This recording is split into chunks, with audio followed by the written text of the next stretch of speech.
Hello, everyone, and welcome to the 20th episode of the Hipfire podcast. I'm your host, Yasser, joined by my other co host, Seth. And today we have a returning special guest. His name is Patchen. Patchen, how you doing? I'm doing fantastic. How are you? Doing pretty good myself. So, for those who don't remember, why don't you, reintroduce yourself and, give us some of your thoughts on what you've liked and what you've disliked about the new Call of Duty so far? Okay, my name is Paul. I'm 17 years old. I'm from Croatia and I'm a big fan of Opti Gaming. My biggest plus for Cold War is the gun meta. We have three guns in the meta, even four, you could say. So, Grig AK-47, MP5, and AK-74U. The one big plus as well is the slide canceling and the cameraing isn't as broken as it was in Modern Warfare. The problems and the question marks for me are control and the maps. Overall maps more for respawn than for S&D. I feel like S&D this year is very good. For control, my biggest issue is the lives and the lack of time since it's not 5v5 anymore. But I think Treyarch will fix that since they showed a lot of competitive support even in like first 3 weeks of the game. Yeah, no, I share similar thoughts in that sense. Uh, Again, the meta, you're right. I like that we have a bit more variety this year with the meta, although it seems that teams are leaning towards the Krieg and the AK-47U, but there is some variance, so that's something that's really positive to see. With regards to the maps, I will admit it is a bit disappointing. The map set that we have thus far, I was hoping that there'd be a bigger map pool for us to select from. Um, Especially in respawn, as you mentioned. Hopefully, with raid coming out later this month, that I really hope that it's implemented into the competitive scene. Again, it is unknown to how it will play with this kind of movement, with this be able to slide, canceling. Obviously, it's not as broken as you mentioned in games past, but sliding will definitely affect how the meta or how that map will be played, as well as if the spawns are going to be the same. But I hope that's a map that's implemented. But yeah, I think one other thing that I have criticism for would be the sniping. I think it is a bit broken to say the least. I mean, we've seen many pros talk about it, how easy it is to snipe in this game in comparison to others. While the ADS might be a bit slower, it makes up for the fact that your ability to snap onto people with a sniper is unlike any other. And I think that's gonna make S&D a lot more difficult, or at least make players with the sniper a lot more broken. Guys like Dash and Simp, you can just tell that they're going to be able to, run amok on these S&D maps if the sniper stays the same. So those are just my opening thoughts and concerns. But this year definitely looks very promising in general. Yeah, I mean, Yeah, I I just okay. I was sorry. I was just to say, Paj mentioned a bit about search and how search is better in this game. I completely agree. And like, I used to grind search and destroy lobbies back in like MW2. That's kind of how I got into COD, and I played like so many hours of search until like 4 a.m. every night. So I hadn't played like I had this much fun in search in a long time, and I think a big part of it is like the smokes are broken right now because a lot of them are one ways. So if they kind of fix the smokes a little bit, I think search in this game could play really well, especially in 4v4.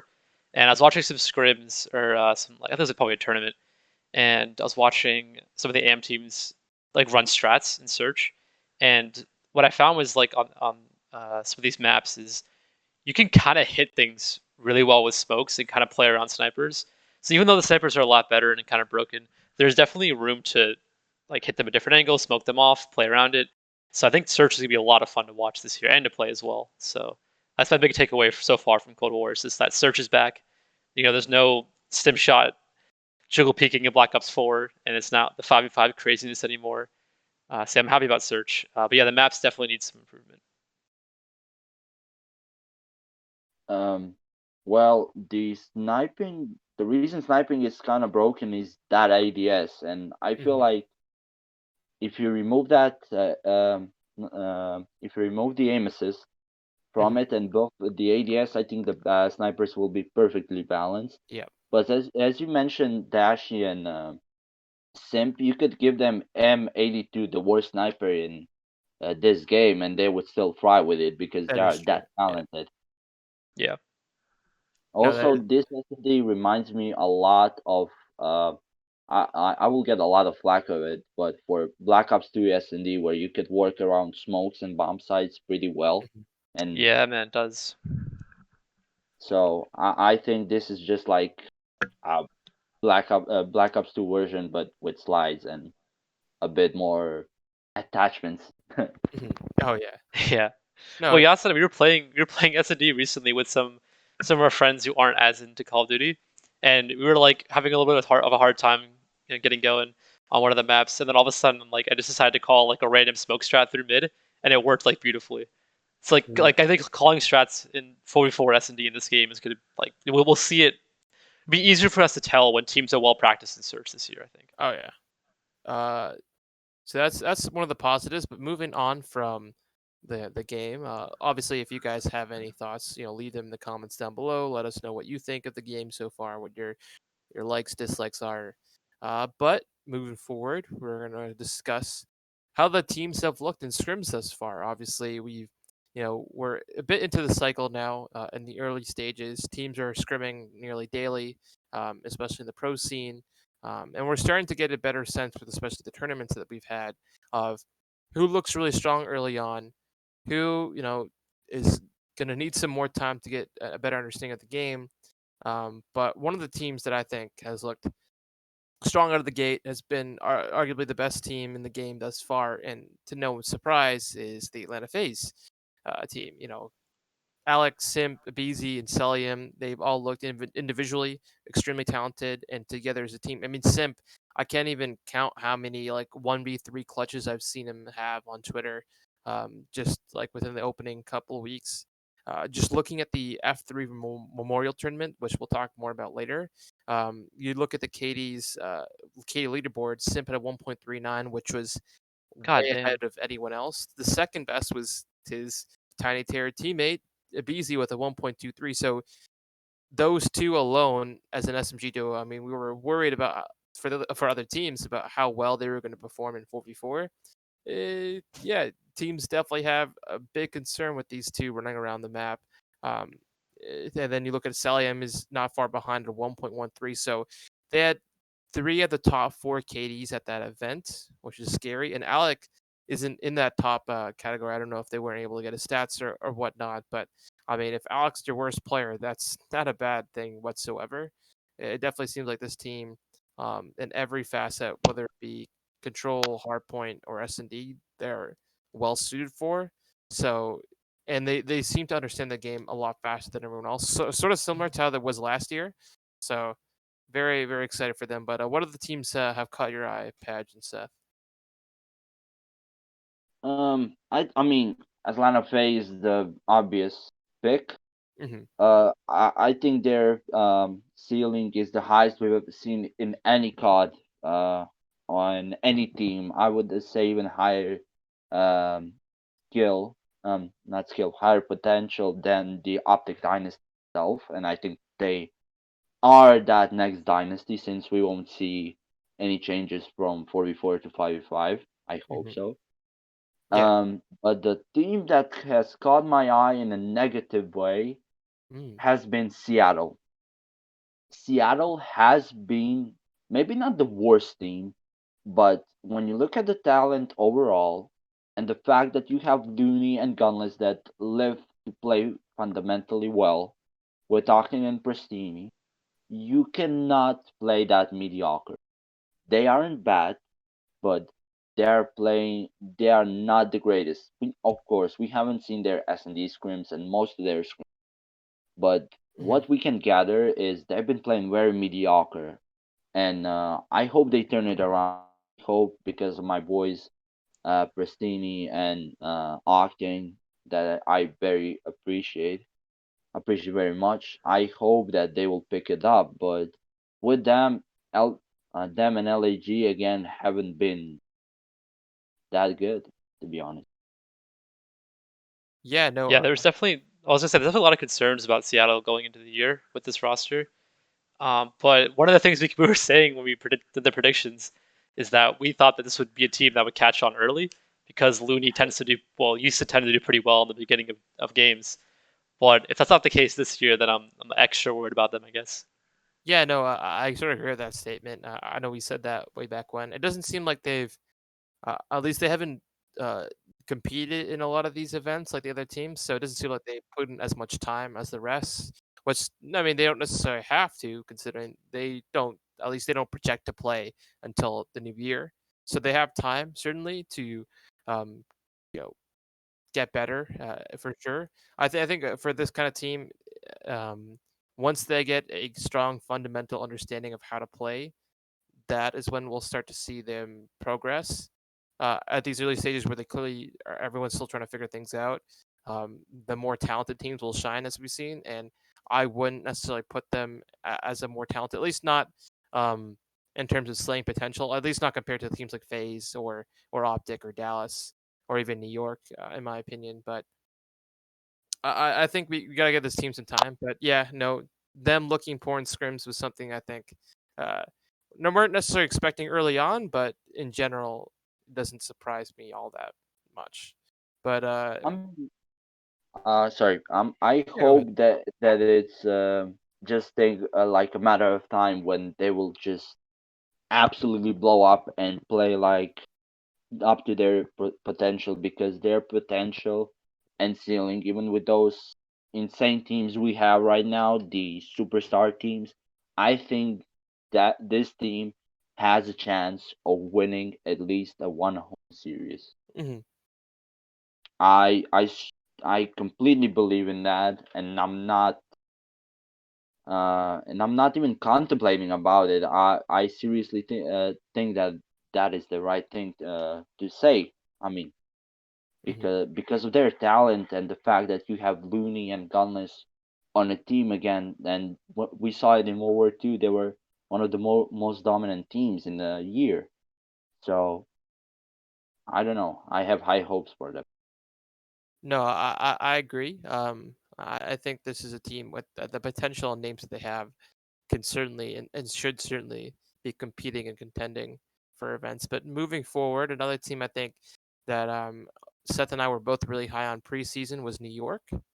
Obviously, everyone wants to see rest in peace Pharaoh when we thought Pharaoh was going to be on the part of this roster, but Hydra is not. I believe is today the date that he's scrimming with New York. I'm not too sure if Friday was. I know. I think Crone or CDL Intel said something along the lines of that he's expected to be at least scrimming with them soon. I know he scrimmed with them against London when Zero was also in the EU. But they've been scrimming with ASIM so far, and I was able to watch a little bit of their scrims against Axe's AM team, and some things that catch my eye. Zuma looks very very good this game. I know he especially in 5v5 he sort of took a step back in comparison to how he was in like past titles like World War II, where he was very very strong. Um, so to see him sort of back to that level, that Zuma that we all sort of know and love, he seems to be a lot more comfortable in the role in this team. So that's something that's really exciting to watch and something to watch out for. Clay, I mean, he's always been very reliable. Again, as we mentioned, this is an opportunity to be again many are in a 4v4 setting without any competition, which he hasn't had in quite some time because he had to compete with Alec in the past. So that's really really nice. And Asim, you know, was a guy that was overlooked, uh, especially by a lot of teams this year, and there's a reason he's not in the league, which is kind of upsetting to see. But he's been next role, which seems to be his natural role. Obviously, we've seen him as an entry before with Minnesota, but as a flex, he seems to be very, very comfortable and seems to be putting up a lot of stats. And if he ends up being the sub for New York, it wouldn't be a bad choice whatsoever. But that's just another team that I wanted to highlight. Yeah. So I'm with I was just gonna say one other team I wanted to give a little shout out to as well was the Rocker. So the Rocker on our initial like way too early tier list, we had them like a little bit lower than some of the other top teams, and some people in the comments were wondering why that was, and we kind of explained it's rolls. I think it'd be too slow. We weren't sure about Priest and Attach both on subs, but so far they look pretty damn good. And I'm really excited to watch this team in Search. I think Maniac he does have a really good sense for Search, and like these guys are. This feels like a really good game for Attach. It feels like it's not like we mentioned before. Paj mentioned with the mechanics. It's not super slide cancel-y cameraing, like hyper movement kind of game, which I think favors these guys because these guys do play a bit slower and more methodical. All four of them do. So I think this kind of game and this kind of meta does favor the Rocker. So I'm looking forward to seeing them play in January, hopefully. Is there any other teams that caught your eye, Patch? I mean, I would just want to briefly touch on Minnesota here. I think Minnesota has the best. It will be the most fundamental team, just like last year. I mean, last year on LAN when online happened, yeah. But because you have one of the greatest flexes in Call of Duty, which is Priest. I think he's the greatest, the best, like by far. You have attached that can also flex very well, can run a sub, can run an AR, can be the second AR. Then you have Major Maniac that is incredible in S&D and a good flex as well. And then you have Accuracy, which is a slower pass player, but he can put numbers, especially in respawn. So even Major Maniac can attach Aren't as hyper aggressive. So you have a perfect team of just not just raw talent, but the knowledge and skill these guys possess. I think, in my eyes, they can be a top 4 team throughout the year. Yeah, I agree. Yeah, no, I think Attach deserves it because he was great. Like he was so good last year, and the team was inconsistent. Like this year feels like an Attach year. I want to see him pull up some home series wins for sure. Yeah, no, I think out of like 12 teams, we should expect from like 8 or 9 teams besides Paris because we don't know their roster. Maybe LAG, and maybe even Toronto can pull it up. So I think we should expect from almost every team to pull at least one home series, and that makes me excited because we've never had such a good competition. You always have like 2-3 teams. I mean, you have 2-3 teams on top now, but you have 6-7 championship contenders that can win at any given time. So I think the consistency will be the biggest plus for teams or the minus for it. Depends how well they play or not. Yeah, no, I think that's actually a really great statement. Is the parity in the league has never been higher. The competitiveness has never been higher. The amount of teams that are capable of taking home series this year in comparison to years past. I mean, obviously last year had a pretty high ceiling, but this year in particular, it seems to be where a lot of these teams are certainly capable of doing it. It's just a matter if they can put it together. So looking to forward to that first event is going to be very telling to see what teams are able to stay ahead of the pack, if that is even the case, or just becomes a matter of who plays well that weekend. So that's always really interesting. But moving forward, we want to mention the AM scene because the AM scene's obviously got a Challengers Cup coming up this weekend. So for them, they've been on the grind more so than a lot of the pro teams in some cases. And one team I want to highlight was Aches' team. So Aches has been competing with the likes of Classic and Saints, and they needed a fourth. And that fourth just happened to be the greatest of all time, Damon Carmer Barlow. It was really interesting to see Damon play. I know we have a clip of their scrims right here. Yeah, sorry. Yeah, I'll play it now. Yeah. We flipped him. I'm looking at fire room. I'm gonna look to the left. I'm flashed. They could come out of the big door. They're gonna be bigger. About to troll here. He's weak, close up. What? Nice melee. One shot, top cat. Last guy, top cat. He crossed. That's Grady. That's Grady. Let's go, baby. Can someone look left for us? Can someone look left for us? I'm going straight for it. I don't have cat though. I have it. I can see it. General, absolute. No one close. Nothing low left. I'm backing up to help you. Oh, fellow's old. Let's go. Get this hold. Oh, he's in there. I spawned out, guys. I spawned out. Yeah, I shot my back. Nice. Hello, dude. Yeah, you can. I think still- that's the clip right there. Yeah. So that was just a clip of Aches Saints Classic and Damon are scrimming against the Triumph team. So that is General, Standy, Fellow, and Royalty. So one of the better AM teams from last year. A lot of those guys won AM champs last year. So it was a pretty interesting scrim for sure. Damon was playing the main AR role, so something that he's wanted to do in past years, but has never really had the opportunity to. Look at Optic. I think at Black Ops 4, he was going to compete at the playoffs as a main AR, and apparently scrims went really well, and then at playoffs they kind of shit the bed. And they wanted him to play grapple, so he didn't really get a B main AR in that game. And even in years past, he's wanted to play main AR. When he first quit in World War II, he talked about how he wanted to be, the main AR on that roster, but guys like Krim or Formal would obviously take priority over that. I think you I cut out. Yeah, Yas cut out. All right, Paj, what do you think about Damon? I mean, okay. First of all, I want to touch on that situation with Damon with main AR. He said on Hector's podcast that he always wanted to run main AR, but when he joined Optic in Advanced Warfare, you had the biggest talent, and that will soon become the greatest AR of all time in Formal on AR. In World War II, when Formal couldn't play the best as a main AR, he tried, and then in Black Ops 4 as well when Formal wasn't there and stuff happened. But I think Karma is enjoying to play this kind of scrims as a main AR, but I don't see him competing anymore. Probably just Yeah. like being an analyst or a content creator because he doesn't have that competitive drive anymore. Even though he's my favorite player of all time, the guy I always like watching and hearing him talk about competitive Call of Duty. I genuinely think that he doesn't have that drive, and him being on a pro team with just him stealing someone else's spot would maybe once and more. So yeah, That's fair. Yeah, I mean it's a grind, right? Like it's a huge commitment. There's got to scrim, you got to work as a team. I think the biggest thing too is for him. The only way I think he ever comes back is if he is on a team that he thinks he can contend with the championship right away.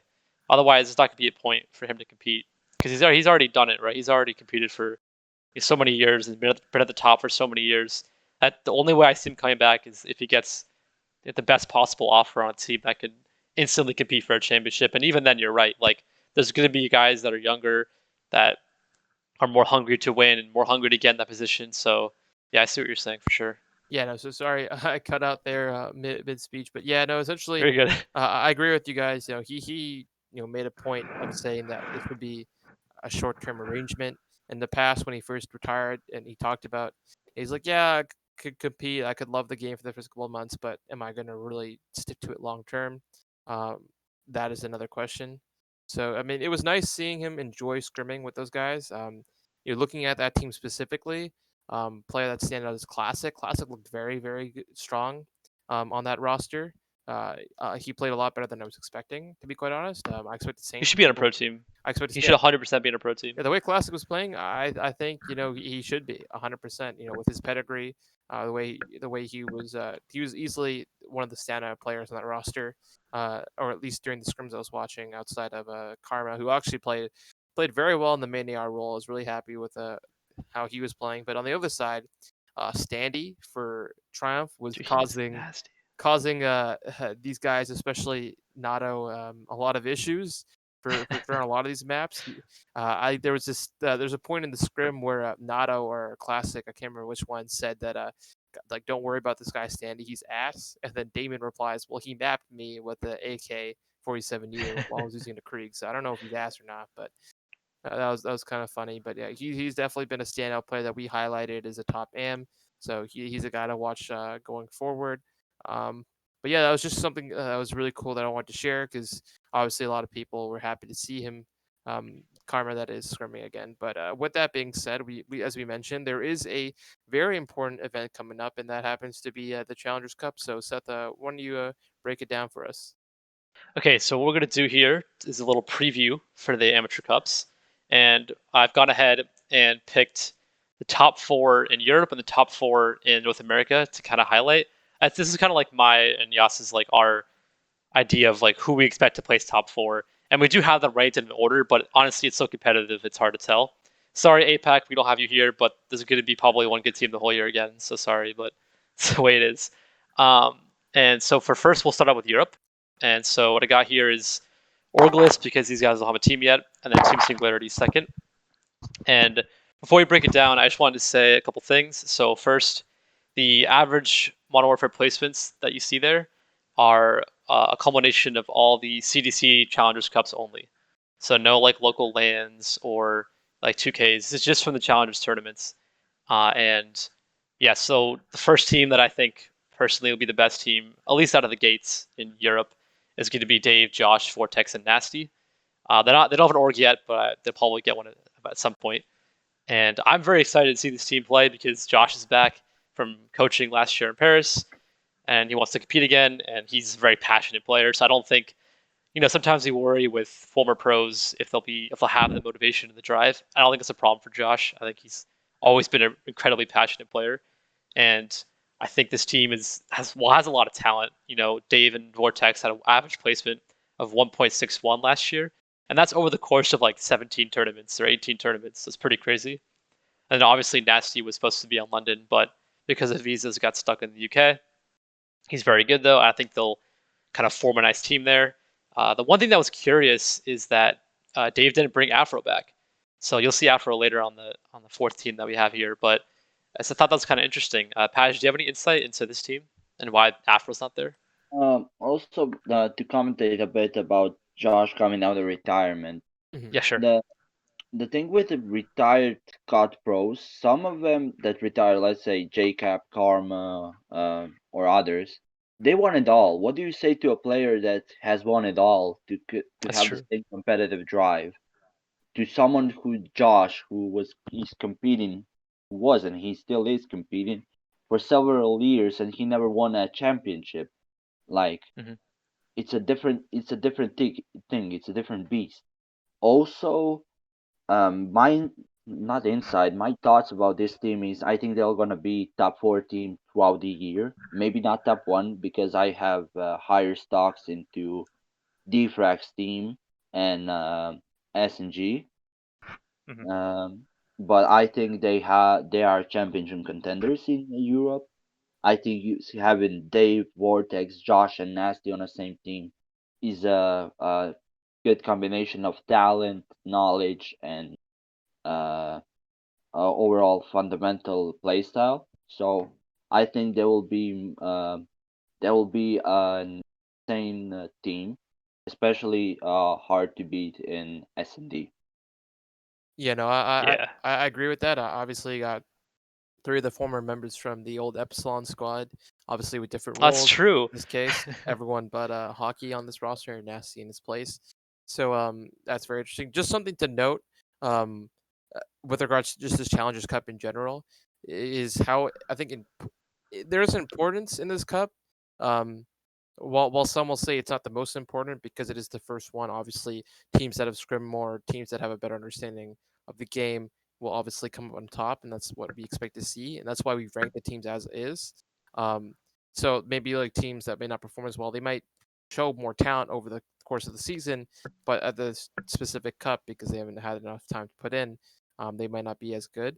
But this cup in particular, I think, is one of the more important ones, just because organizations who haven't picked up their teams, like Paris, or are looking to pick up their subs at this cup, as well as the scouting series that we have later on this month, this is the opportunity for them to look at, okay, who's performing in these cups, who's the shining talent that we can pick up ahead of all other the 11 of CDL franchises. So this is a really strong opportunity for a lot of these guys to put in their case and put in their bid to be a sub and help them either come back into the pro league or enter the pro league for the first time. So these events are really, really, really important for a lot of these guys to at least show these organizations what they have.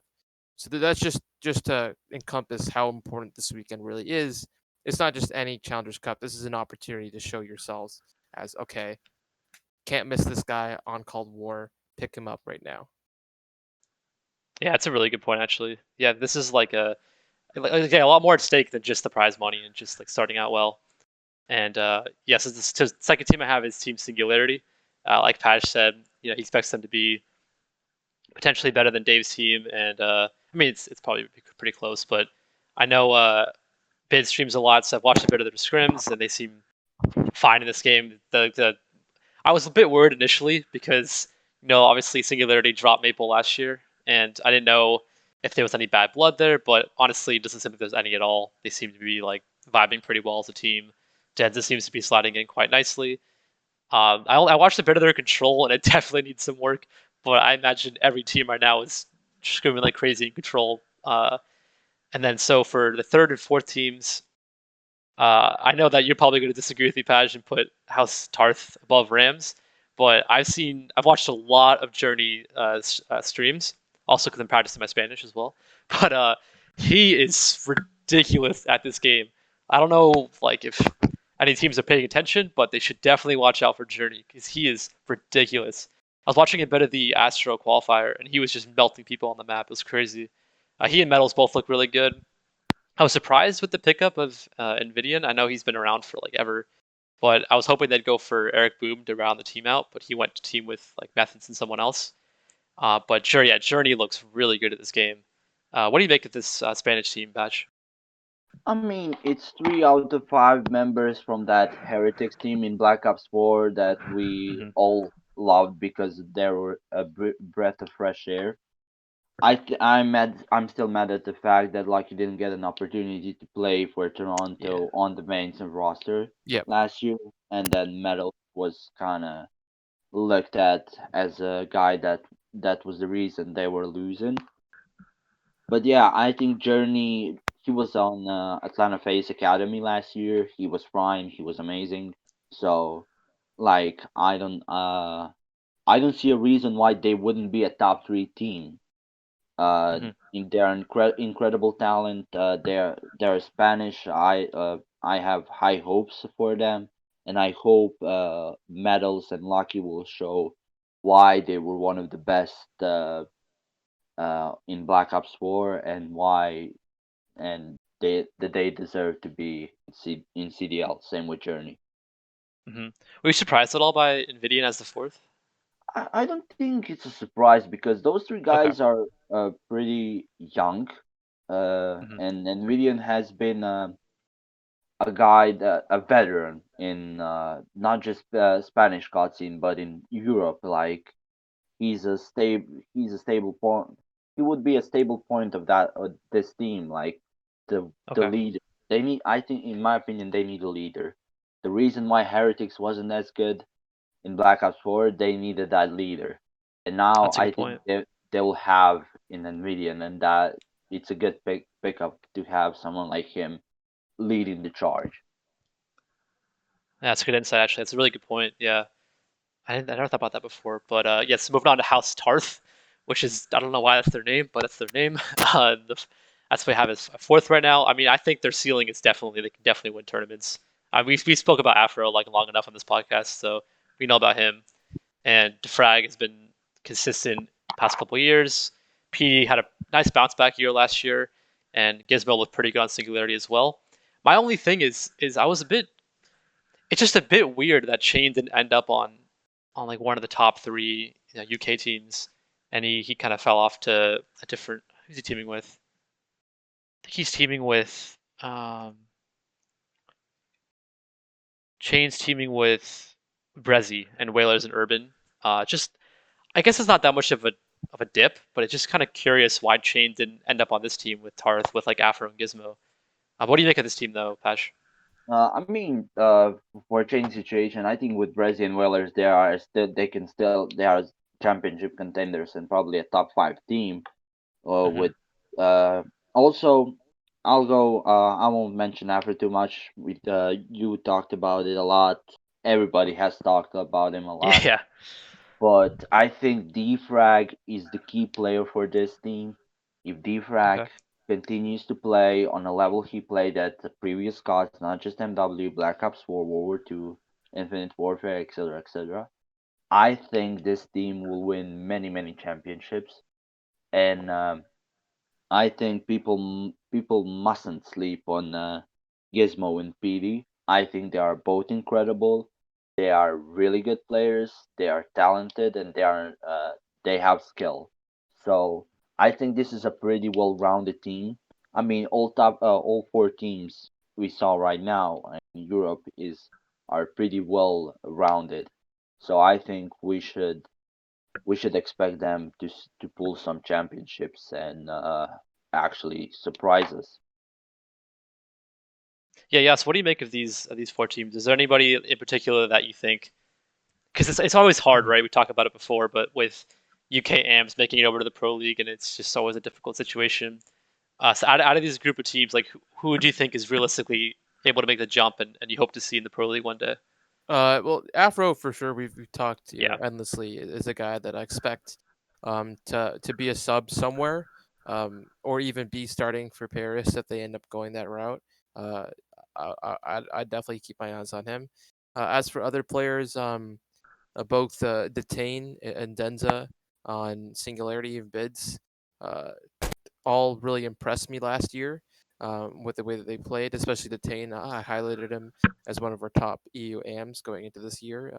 He's a guy I really like his play style. Obviously, there are definitely areas he can work on when he needs to slow the game down and also round his game out where he can be more consistent in terms of his specific role.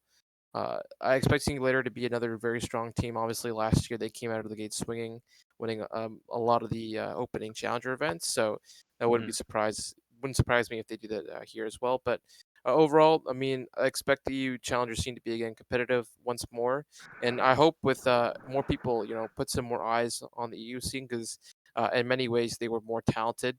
I feel last year than the NA challenger scene. So we'll see if that's still the case. But yeah, this should be very entertaining to see how it breaks down. Yeah. So with that, we're gonna move over to the NA scene. So this was tough. Like I think EU top 4, I was pretty confident with. Like any of those teams could be any position of the top 4, but those as the top 4, I was pretty happy with. NA was a lot more difficult. There's a lot of good teams. There's a lot of former pros that fell out and are now playing in the AM scene.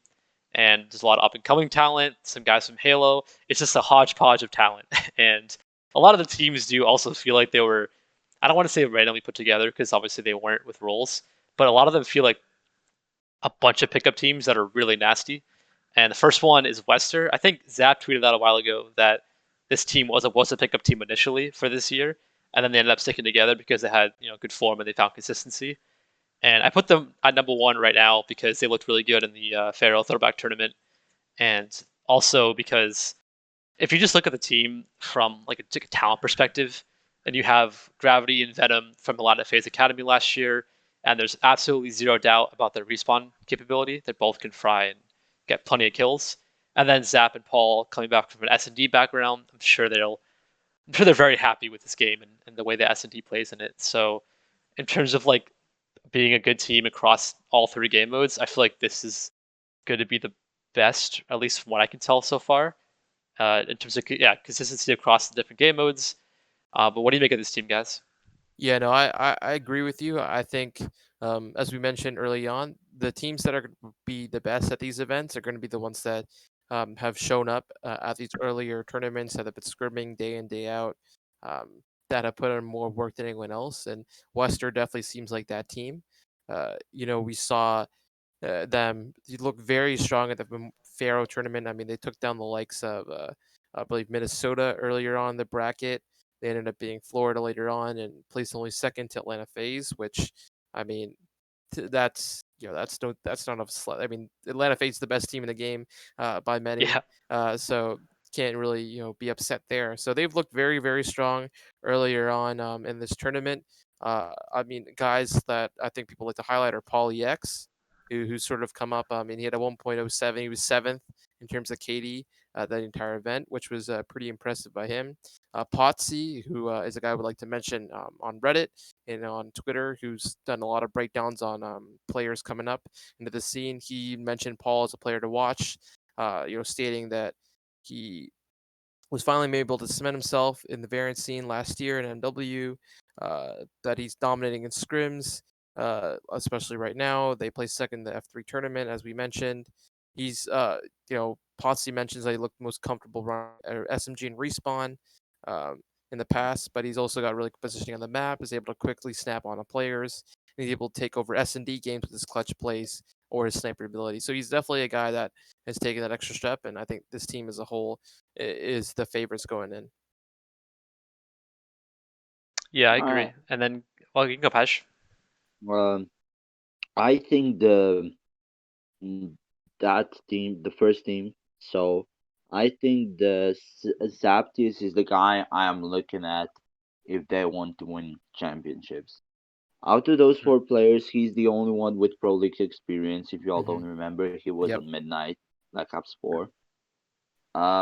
He's the guy that probably for me has the highest ceiling out of those 4 guys. Even though it's probably unpopular opinion. So I think a lot will depend on him. I think he's an IGL for this team, if not win him, not sure. And I think he's the absolute key to success of that team. Yeah, I think so as well because he's yeah, you're right. His S&D potential, especially when he peaked in the Pro League, like he would take over series by himself in S&D and have like double-digit kills a lot of the times. So I do see what you're saying, but he has the highest ceiling. I kind of agree with that actually. This was moving on to Orglis. They call themselves like big dogs, but I wasn't going to call them that. I don't know what they're going to be called. But Straza, Prolute, Optimum, and Dav Patty. When I first saw this team come together, I was extremely happy for Byron, which is Prolute, because I've mentioned before that I was a big fan of Illy, and there's been a couple of tens in the past, like 2 years where people have been looking for someone to fill or someone to sub in or someone to be the 10th, and like countless times, Illy's vouched for Prolute and for Byron, and Byron stepped up and played well on eights, and he just hasn't been able to find a good team. Like last year, he kept jumping around a lot. You see his average placement wasn't too good last year, but so far out of the gates, this team looks really good. And if he can stick with Draza for the whole year, I think that'll be good for him because we know about Draza. We saw him last year; he was insane. But yeah, I'm very excited about Prolute being on this team, and they look good out of the gates right now. I mean, initially we had these guys like fifth, kind of outside the top 4, but when we looked back and reflected on it, they beat Wester and they beat Parasite's team in the Pharaoh 2K or Pharaoh tournament, and they looked pretty damn good. And the reason why I wasn't like super keen though is because I had no idea what to expect from Optimum. Like I know he teamed with Draza a bit last year, but I have like zero info on him. And Dav Patty, I was not super keen on either because last year Triumph dropped him for DiamondCon and then won the tournament, so it didn't look good for Dav Patty. But then at the Pharaoh tournament, Dav Patty had one of the highest KDs, right? So yeah, I guess I doubted them initially, but they look really good. What are you guys' thoughts on this team? Yeah, I'm sort of in a similar boat. Obviously, Draza having competed last year in the Pro League, he has that experience. He's developed as a player, and he's a guy that 100 Thieves is definitely going to keep an eye on, as he is their sub this year. Pro, as you mentioned, I remember him in the offseason, grinding alongside both Dashy and Illy. So very curious to see how he performs. Dab Patty, as you mentioned, he had the 3rd highest KD at that event. So only behind Snip and Abizi, he had a 1.23, highest of any AM player and the 3rd best at entire events. That's very impressive in its own right.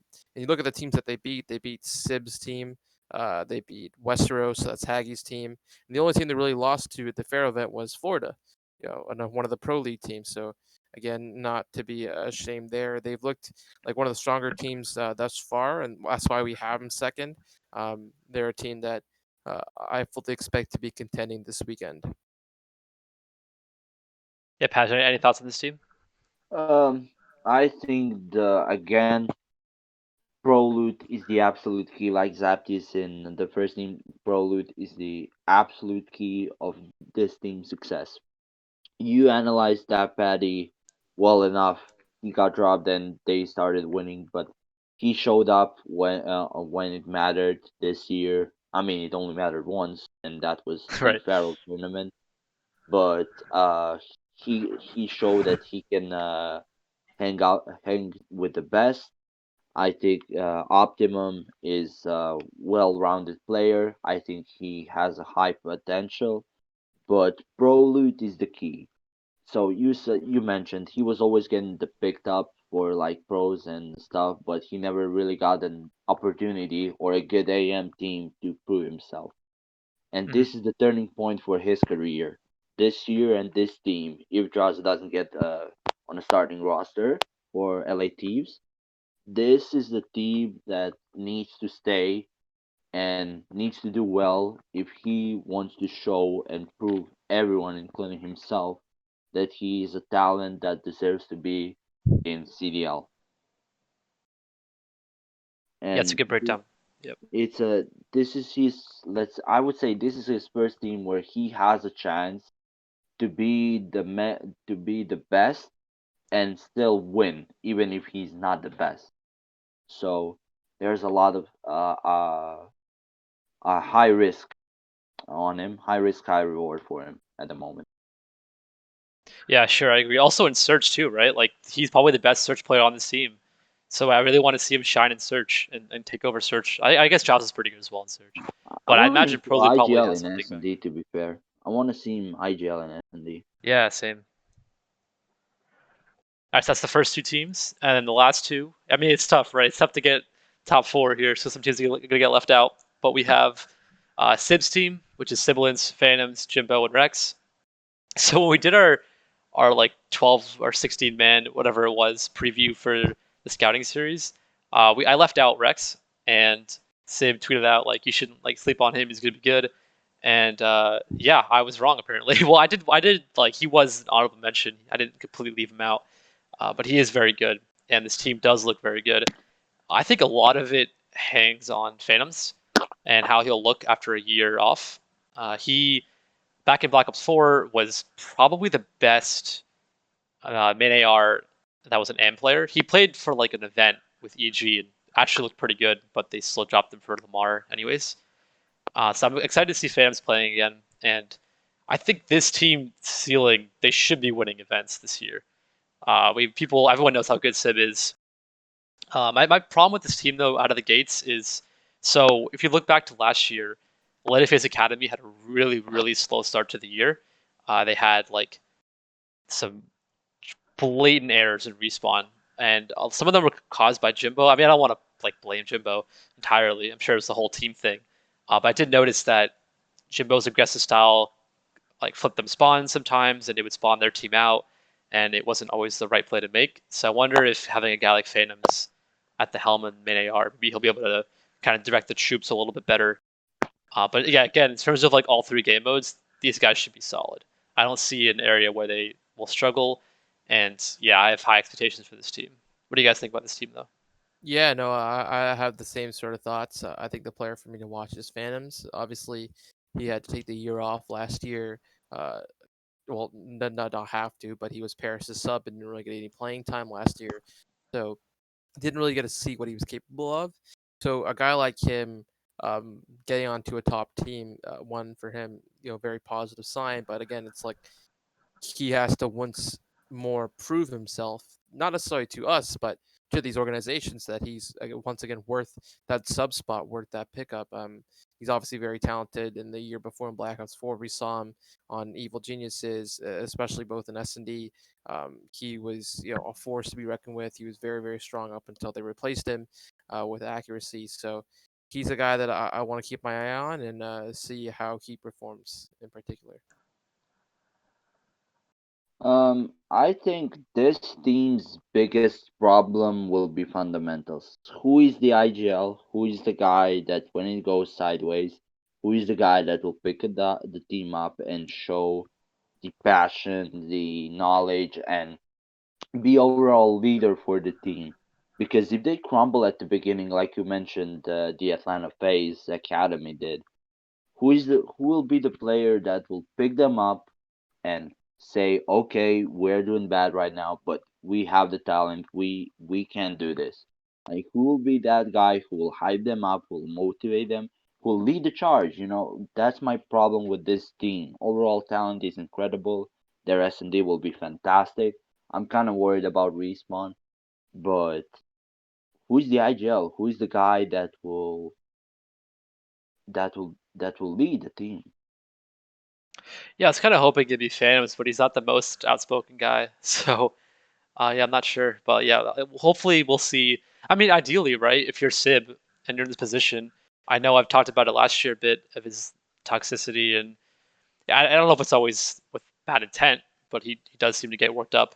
And if he can kind of compose himself and emerge as a leader for this team, I'm sure that'll help the CDL stock a lot. Because he's, in my eyes, one of the guys that's next up into the CDL. So for Uh, him, if he can emerge as a leader for this team and a good communicator, that'd be huge for him. I agree, and I think not every time the most vocal guy is the guy that needs to be leader. But in this situation, I would probably look at Sibilance to be the guy that will be Hmm. the overall leader, not just in S&D but in Respawn for this team. But I don't know. I'm still excited for that for this team to see how well they do or how bad they do. You never know. But I genuinely hope they will be the team that will continue to be a championship contender. Yep. All right, and that takes us to Westeros, which is Hagi, Parasite, Blast, Decimate, and Neptune. So for Parasite, I found this really interesting. When I did the calculations, I didn't obviously calculate every AMP player's average placement, but of those that I did, Parasite had the lowest average placement, which is really, really good, considering that he was on a bunch of different teams.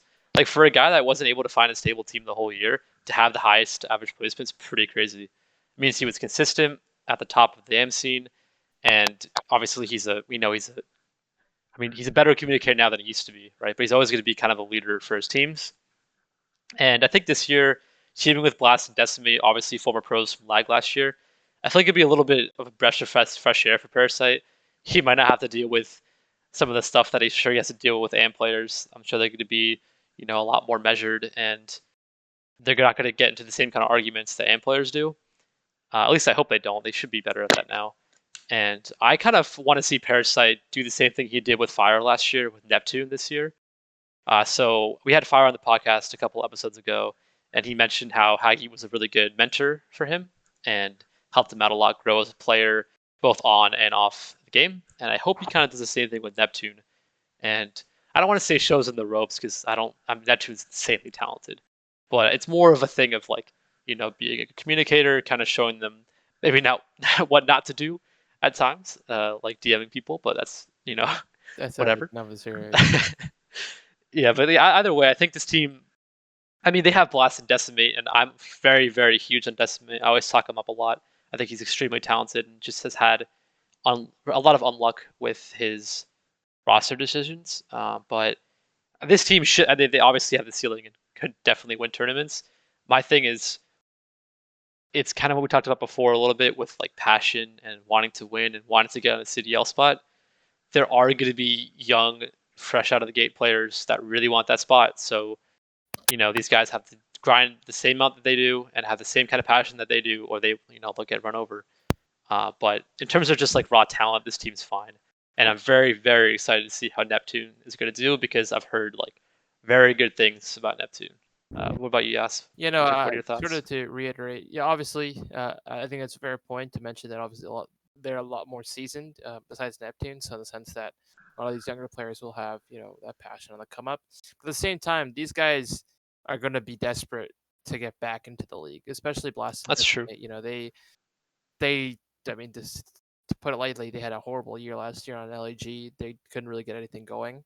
So for them, this is their redemption story. This is their opportunity to prove that last year was just they were a victim of a circumstance in a situation and environment, and that those aren't really who they are in terms of players. They both look very strong early on, so that's something positive for them. Hagi's been a good in-game leader, and like you mentioned, I think him being able to shape Neptune um, will do wonders for his game. So I'm happy they're teaming together. But overall, yeah, they're definitely going to be like Hagi's teams typically are, towards the top of the standings, contending at all points. So I'm not too worried about them as a roster. They're definitely a team that can win cups here and there. But yeah, Padge, what do you think about this? team. Okay, I've got a few pretty hot takes on this team. First of all, this is Hagi's peak of his COD career. I mean, besides winning the World Champs, this will be his peak of future, present and future. Why? Because of his stuff in COD community. It has been known for a lot, and people are saying the do not be like Hagi, do not be like Parasite. He's the worst teammate of all time for many good reasons, and I'm not gonna defend him because he doesn't deserve that. Yeah. So, but he recognizes the talent, and he can help him. Like you said, Fire. Neptune is one of the more talented players to come out of Halo. He's on, in my opinion, he's on Shotzi's level of talent. That's how high I have him, in my opinion. So I think the Hagi will help other two, even Blast and Decimate, to go to CDL. But I just don't see him ending up on a CDL team. Maybe as an analyst or coach, but as a player, no. I think not Decimate, Blast has to prove the most out of these four guys. I think Blast has had last 3 years weren't the greatest for him.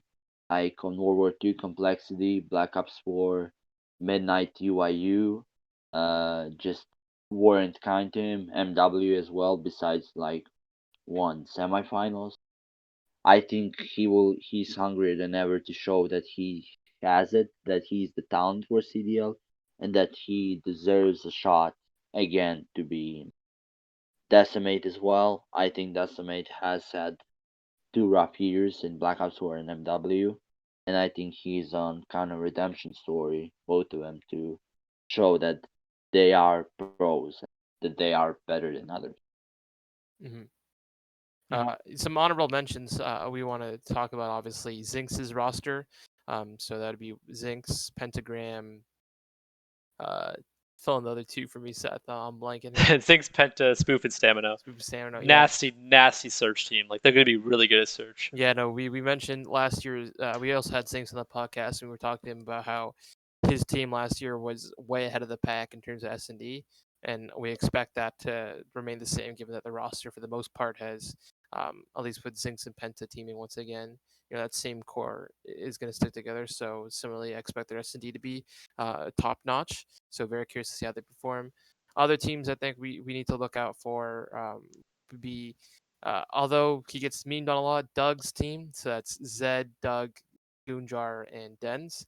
They will have a high seed in this tournament given the pro points that they have. So they're a roster that I don't expect them. We don't have them top four for a reason, but we expect them to play well. I think Zed and Dens. I mean, they're pros in my mind. They're guys that should be in the pro league without a doubt. They've looked very talented. It's just a matter of can they put it together with Goonjar and Sensor. Time will tell. But I'm very curious to see how their team does. Obviously, Aches, Classic, Saints, and Damon. As much as I want this team to succeed and win, I really don't think they're going to stand much of a shot in this cup. I think they'll play well, but even looking at the scrims that they had just yesterday, it seems like there's a lot that they have to go through in order to understand the game at a high level. And I think when it comes to tournament time, they'll be a bit behind these other rosters with the at least fundamentals and understanding of the game. So I don't expect a whole lot out of them, but it'd be nice to see Iggs and Damon, run through the AM scene one more time. But I'm not, holding my breath. But what other teams do you guys look at that could contend? I think Sicario. I keep like overshadowing them, and I feel bad because they keep performing well. But that's Gunsy, Rise Up Here, and Nightmare.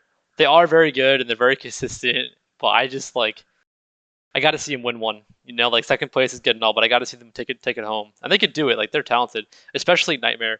I expect at the end of the year, if the team does sit together, good for them, right? But I kind of hope Nightmare makes a jump and ends up on a team with a little bit more pedigree at the end of the year this year because he is really talented. And then also Triumph because they won last year. I know they haven't looked the best this year, but it's still a good team, so they should be able to compete. And the last team I wanted to mention was Lag Academy. So they got like top 32 and like the worst possible placement at Pharaoh's tournament, but it's not like they really had a choice because they pretty sure they played either Chicago or Optic round 1, lost, and then played Dallas in round 1 of losers and lost. So they didn't really have much of a chance. But I really think between Mental and Narrow that like those two guys are extremely talented, and specifically Narrow, I've been hyping him up a lot, and I want to see him, live up to the hype and play well. So some other teams to think about. I mean, there's so many in NA. It's gonna be crazy. Paj, what about you? Any players or teams you want to look out for? Players in NAC, Nightmare and Prologue. I think those two players are the ones I'll watch the most, and hopefully I see them fry, especially Prologue. I think he has the talent, as I mentioned. He finally has a shot. Like, it's only up to him if he will make it or not. For the first time in his career, I feel. So, yeah. Just before we end here, though, I just wanted to quickly say I don't see Fire on a team. I don't know what he's doing, but maybe he's going to be on a pro team because he's not playing in any of these tournaments. So I mean, I have no idea if he's playing in the cup or not. Like, I don't know. Krone, I believe, did Krone not put out an article about what Paris's plans were? But is that like, is he still not going to play in a cup though?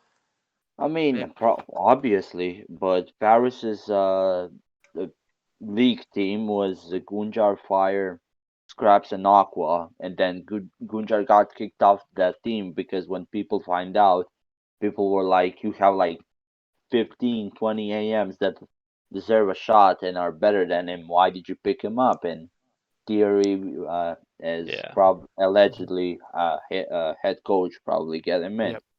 So Paris is currently, I think, team of 3 of Fire, Scraps, and Aqua, which is a solid team of 3. I think a good AM or will be a good pickup. And yeah, if let's say NYSL doesn't sign ASIM, I hope Paris tries to. Ooh, that'd be good. Yeah, I was just thinking it's curious that they're not playing in tournaments. I'd still like to see him play, even if they're not. I guess they're going through contract stuff right now. That's probably why. It's probably I mean, they aren't signed to a team. They haven't scrimmed. I haven't seen Fire. I've seen Fire like play pubs, but I haven't seen him scrim whatsoever. Neither have I seen Scrap or Aqua. That's true. Yeah, it's just a little unfortunate because it's fun to watch Fire fry people. Yeah, it is for sure. I want to see how he's going to do this game. We might see them in the scouting series. I'd imagine that's true. Paris will take them and draft them. But that's that'll be in our next podcast. We'll discuss what happens in the Challengers Cup. Please check it out. I think I Hold Shift is taking it upon himself to stream a lot of the matches this weekend. So going to be very entertaining, and I'm really excited to see, finally some competitive Call of Duty. We've had a bit of a break, but we're finally back this weekend. But with that, we're back, baby. I hope you guys enjoy the podcast. Thank you once again, Paj, to coming on. As always, we'll have his links, his Twitch stream down below. Go check him out for sure. And with that, you guys have anything else to say? No. Thank you for having me on the podcast. That's about it. Of course, no problem, man. And with that being said, I hope you guys, like, comment, subscribe. Let us know what you want to see, what you think of this podcast if you made it this far. Appreciate you. And yeah, that's enough for now. Goodbye.